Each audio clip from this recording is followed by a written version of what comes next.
Bonjour et bienvenue à la question pratique de certification de cette semaine. Aujourd'hui, je vous propose une question que vous pourriez retrouver dans votre prochain examen de certification en gouvernance de l'information et des technologies et je vais vous expliquer comment je raisonne pour trouver la bonne réponse. Notre question porte sur le domaine 4 du Seagate et plus particulièrement sur les indicateurs de risque clés qu'on appelle les KRI. Et vous pourriez également retrouver cette question dans l'examen du CIRISC, du CISEM et même du CISA. Voyons ensemble de quoi il s'agit. La question est la suivante. La principale raison de mettre en œuvre l'identification d'indicateurs de risque clés, c'est-à-dire de KRI, est la suivante. Réponse 1, déterminer les seuils de surveillance des risques. Réponse 2, fournir une alerte précoce en cas de matérialisation des risques.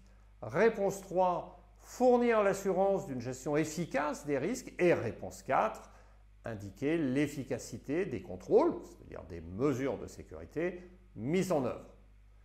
Prenons le temps de réfléchir un instant sur cette question.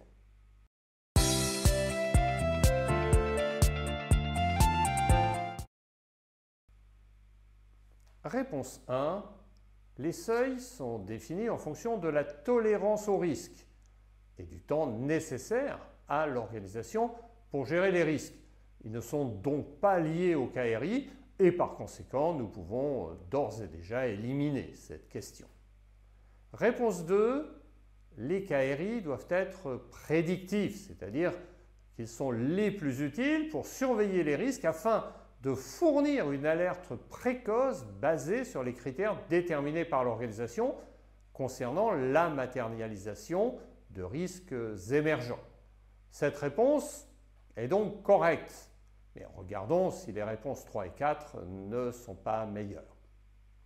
Réponse 3, étant donné que les KRI contribuent au suivi, ils peuvent contribuer à fournir une assurance. Mais ils ne fournissent pas à eux seuls d'assurance.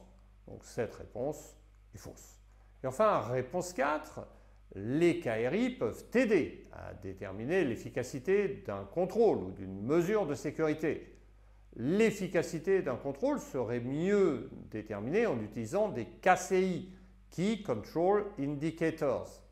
L'objectif principal des KRI reste d'alerter le propriétaire du risque de la matérialisation d'un risque. Donc la réponse 4 est fausse. Et par conséquent, c'est bien la réponse 2 qui est la meilleure réponse. Si vous avez trouvé cette question utile, n'hésitez pas à cliquer sur le bouton like et à nous laisser un commentaire. Vous pouvez également vous abonner à notre chaîne pour plus de contenu sur l'audit, la gouvernance, la gestion des risques et la cybersécurité. N'hésitez pas également à visiter notre site web dta4pro.fr où vous trouverez de nombreuses ressources complémentaires pour vous aider à réussir votre prochain examen de certification. Pour ma part, je vous donne rendez-vous mardi prochain pour une nouvelle question de la semaine.